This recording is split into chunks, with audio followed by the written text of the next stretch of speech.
Hi there.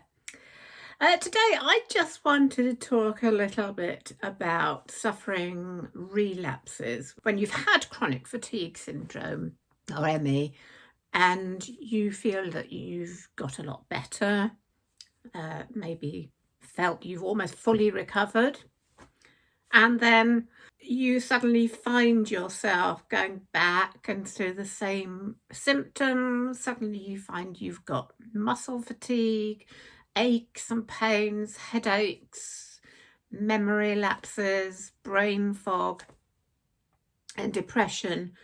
And you think, what the hell is going on? And you suddenly realize, I've got chronic fatigue symptoms again, and I haven't had these for ages, or whatever. You might, you might have got a little bit better and then got worse, or you might have got a lot better, almost to the extent that you feel, yes, I'm cured, and then suddenly you're back in those symptoms again. And it's very, very frustrating and sometimes scary even. So I wanted to talk a little bit about that. And why am I talking about that? Because that is what's happened to me over the last few weeks. So I've been thinking a lot about this and, looking at the reasons why relapses happen, how you can cope with it, how to deal with it, and what you need to do to get back on track. So the most important thing we need to do with any difficult feeling is to, first of all, recognize and acknowledge how you are feeling. What's happening at the moment? Sorry, my little dog needed to join me. So here she is. She keeps me company and she makes me laugh, which is a which is a very good thing, don't you? Yeah. So pets really help, don't they? Where was I? So yes, acknowledgement is the first step in any mental health issue or physical issue. We need to stop and think, what is actually going on? How am I feeling? And just allow yourself to notice how you're feeling while not getting carried away with the feelings. So if you read Eckhart Tolle, you'll know that theory of awareness and being in the awareness of how you're feeling rather than associating with the feeling itself, if that makes any sense. That really helps because you recognize that whatever you're feeling mentally, physically, is not you.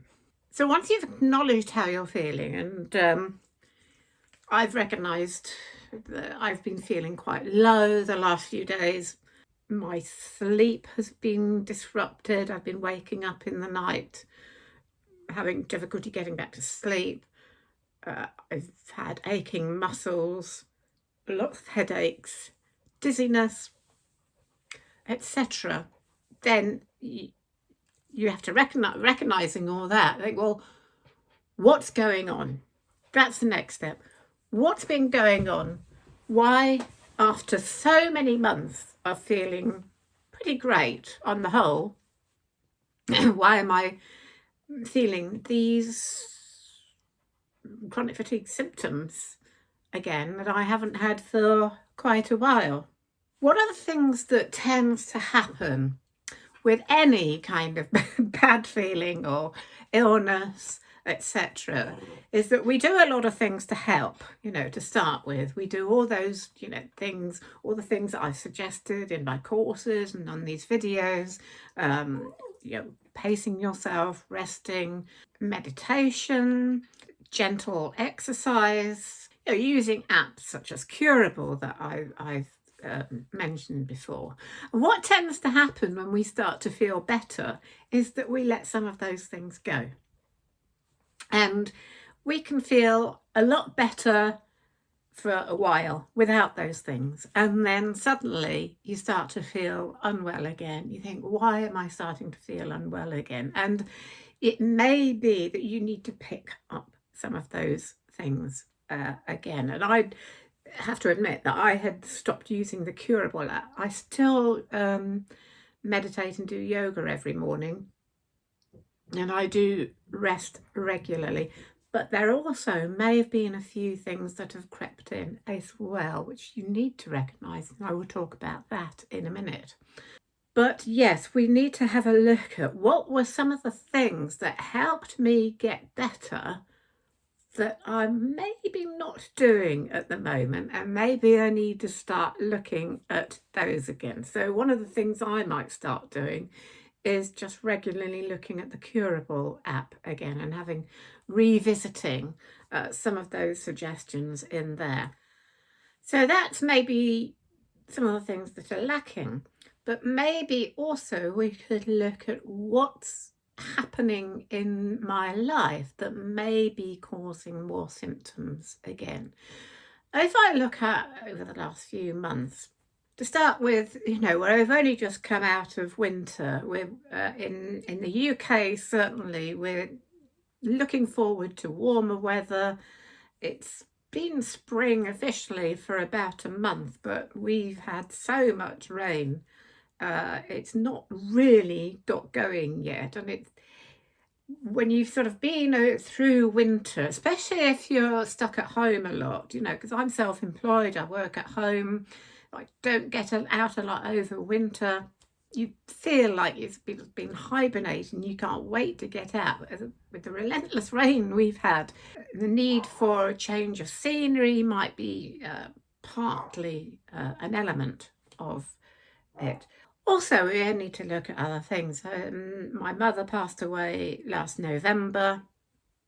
Obviously, internally, although it wasn't an unexpected death, she was 99, she had dementia, we knew it was coming.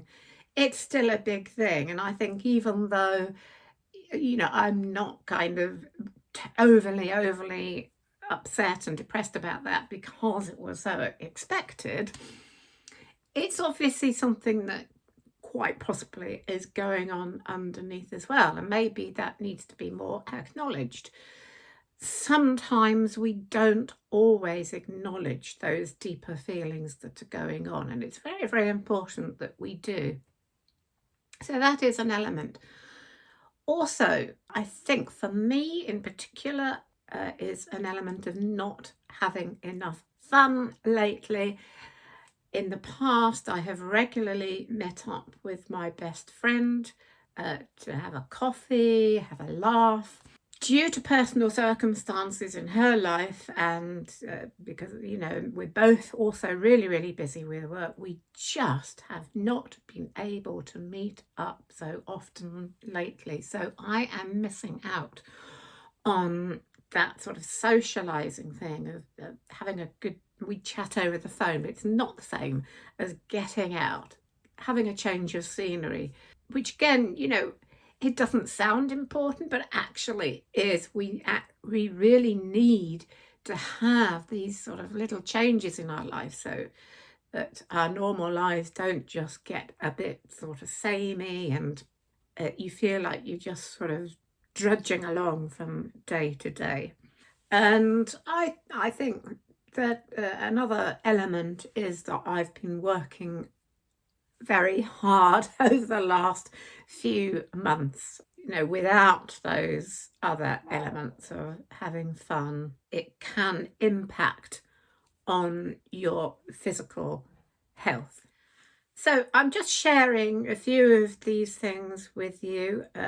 Maybe some of them will resonate with you, or maybe you will have, if you look at things, you'll recognize things that are missing in your life, or things happening in your life that may be impacting your symptoms.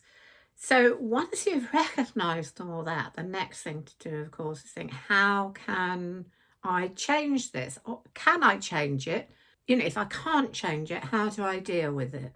And because sometimes we can't always change our personal circumstances. If it's absolutely impossible to do so, then just acknowledging why you're feeling the way you're feeling and why your symptoms have worsened can be just enough to pick you up.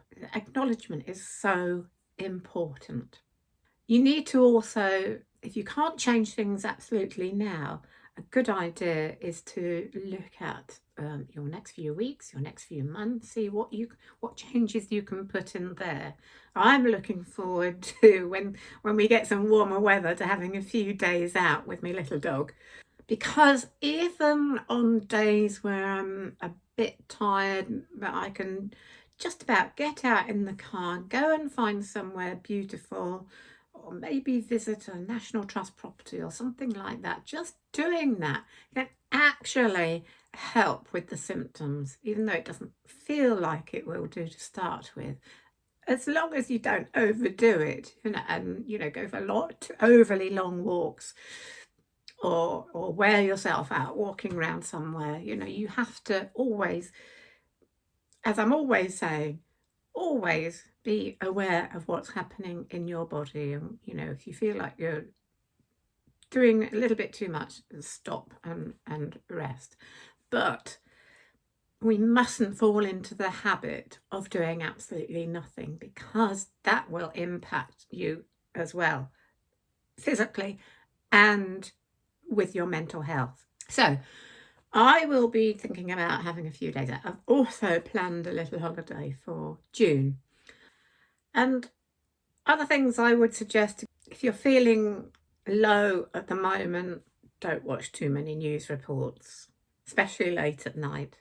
Maybe do things like, I think what I might do is pick up my copy of Eckhart Tolle's The Power of Now, start reading that again. Books like that you've have really had a good impact on you in the past, reread them or find another book. Really good uplifting things that will just get you out of that cycle of negative thought that so often happens when you go into a chronic fatigue crash or depression. Those spirals of negative thoughts we need to try and break, because that can really lead you into a sort of a black hole of depression. So once you recognize any negative thoughts, this is why meditation is so good, because doing regular meditation helps us recognize, watch our thoughts rather than get caught up in them. And we can recognize, hello, I'm having really bad negative thoughts about things here. Just recognizing that and stepping back from it can really help break that cycle, so you're not going into really, really bad depression. And although if you are depressed, it's sometimes difficult to start to think positively. I've said this before, it's not always easy, but just allow yourself to be where you are and just recognize where your thoughts are. Sometimes all you need to do is have some distraction. Read a book, listen to an audiobook, watch funny things on television.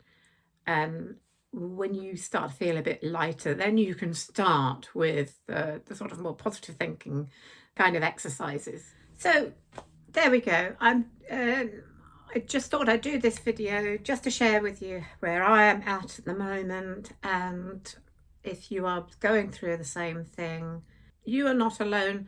If you have ever been diagnosed with chronic fatigue syndrome and you've begun to feel better, don't worry if you feel you are relapsing, because it does happen and it won't be forever, and you are not alone. I just hope that this video has helped you. And just to reiterate, acknowledge your feelings, acknowledge what physically and mentally how you're feeling. Look at what's missing. Look at what is in your life that may be impacting your symptoms, and then see where you might be able to make changes. And if you can't make changes, just be where you are, acknowledge where you are, and look to where you can make changes in the future. I hope this has helped. Do let me know in the comments if you have any other thoughts, how you have got out of relapses. I will look forward to seeing you again in the future. Don't forget to subscribe if you haven't already, and I will see you again soon. Bye for now.